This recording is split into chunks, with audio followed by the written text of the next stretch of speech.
Welcome to A Year of War and Peace. I'm your host, Brian E. Denton. A Year of War and Peace is a daily, year-long, chapter-by-chapter reading of and meditation on Leo Tolstoy's epic novel, War and Peace.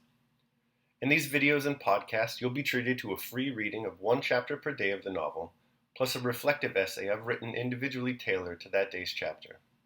These readings are offered for free, though if you'd like to support me, you can do so in one of three ways. First, you could purchase my ebook, A Year of War and Peace. It features the entire novel, plus all of my reflective essays, and it's only $2.99 on Amazon.com. You could also become a patron at patreon.com/Brian E. Denton. If you sign up there, you'll receive a sonnet once a month, plus a link to an ebook of my collected sonnets. Finally, if you like, you can make a one-time donation to my PayPal account. The email there is brianedenton@gmail.com. You can also use that email to contact me. I'd be happy to hear from you. Your support is greatly appreciated. Today's reading and reflection is on Chapter 310. Chapter 310. After the 28th of October, when the frosts began, the flight of the French assumed a still more tragic character, with men freezing or roasting themselves to death at the campfire, while carriages with people dressed in furs continued to drive past, carrying away the property that had been stolen by the emperor, kings, and dukes. But the process of the flight and disintegration of the French army went on essentially as before.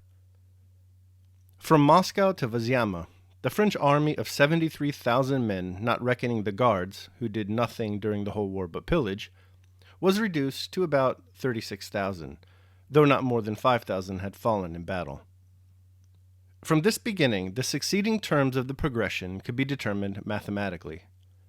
The French army melted away and perished at the same rate from Moscow to Vyazma, from Vyazma to Smolensk, and from Smolensk to Berezina, and from Berezina to Vilna, independently of the greater or lesser intensity of the cold, the pursuit, the barring of the way, or any other particular conditions.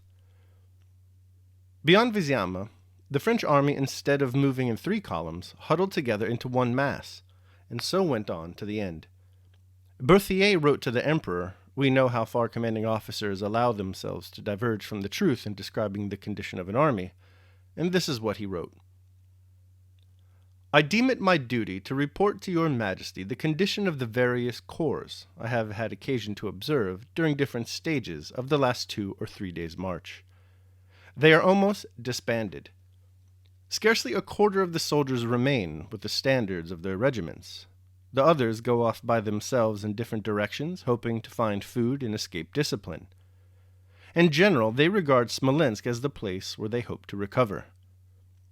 During the last few days, many of the men have been seen to throw away their cartridges and their arms. In such a state of affairs, whatever your ultimate plans may be, the interest of your Majesty's service demands that the army should be rallied at Smolensk, and should first of all be freed from ineffectives, such as dismounted cavalry, unnecessary baggage, and artillery material that is no longer in proportion to the present forces.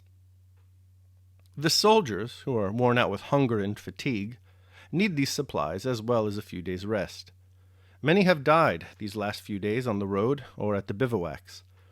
This state of things is continually becoming worse, and makes one fear that unless a prompt remedy is applied, the troops will no longer be under control in case of an engagement."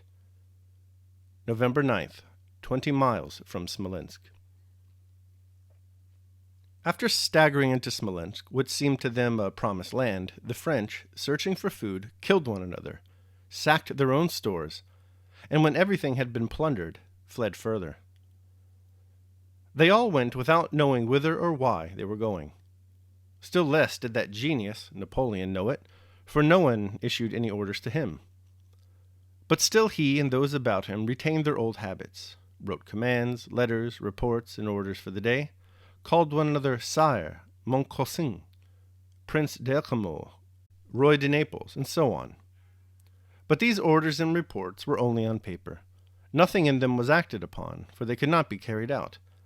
And though they entitled one another Majesties, Highnesses, and Cousins, they all felt that they were miserable wretches who had done much evil for which they now had to pay. And though they pretended to be concerned about the army, Each was thinking only of himself and of how to get away quickly and save himself. All right, that concludes my reading of chapter 310. I will now proceed to my reflection on the same. A Year of War and Peace, day 310. Licked before you begin.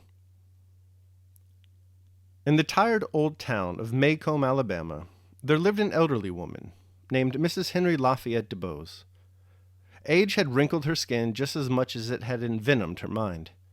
Few things pleased her more than peppering her neighbors with scurrilous invective. One day, Jim Finch, son of Atticus, decided he could no longer endure Mrs. DuBose's cruel insults, particularly those directed at his father, and he destroyed her carefully cultivated camellia bushes in a misguided act of adolescent retribution. For this deed of vandalism, Jim is sentenced to a month of reading to Mrs. DuBose every afternoon for a month. So, Ivanhoe in tow, Jim made his way to her home every day, and he read his pages. Little did he know that this reading was more an act of comfort than of punishment. Mrs. DuBose, it turns out, was a lifelong morphine addict. She wished, however, to leave the world with the clarity of sobriety rather than under the turbidity of morphinism. Perhaps, she reasoned, the soothing sounds of literature would assuage the savage pangs of opioid withdrawal.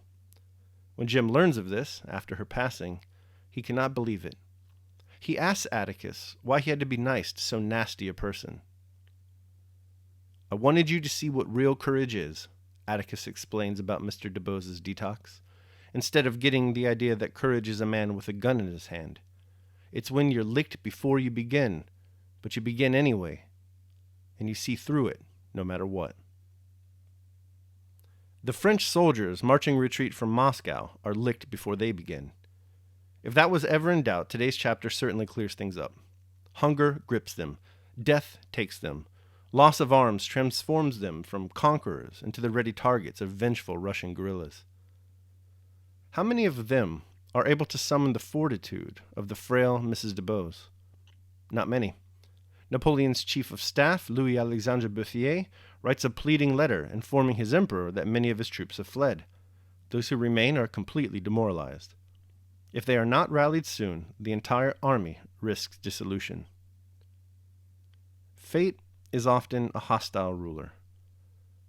Immortality dictates that Mrs. DuBose shall die. Napoleon orders the French soldiers to bear defeat with an honorable retreat. We are all presented with similar impossible conflicts. Our options are either to elude or to endure. Endurance, the virtuous choice, requires a stern and difficult realignment of attitude if tranquility of mind is to be preserved amidst the cruel vicissitudes of fate. Daily meditation. The man who does something under orders is not unhappy. He is unhappy who does something against his will. Let us therefore so set our minds in order that we may desire whatever is demanded of us by circumstances. Seneca, Letters from a Stoic. All right, so that concludes my reading and reflection of chapter 310 of War and Peace. Hope you enjoyed it. Thanks so much for listening. Remember that if you'd like to support me, you can do so either by purchasing the ebook, A Year of War and Peace, becoming a patron at patreon.com, or making a one-time donation at PayPal. The links to all that are down below in the description. Also down in the description, you'll find a link to my Amazon wish list for books and movies. If you decide to support me by getting one of those, we'll set up a Zoom call or something to discuss that book or that movie. Any help will be greatly appreciated.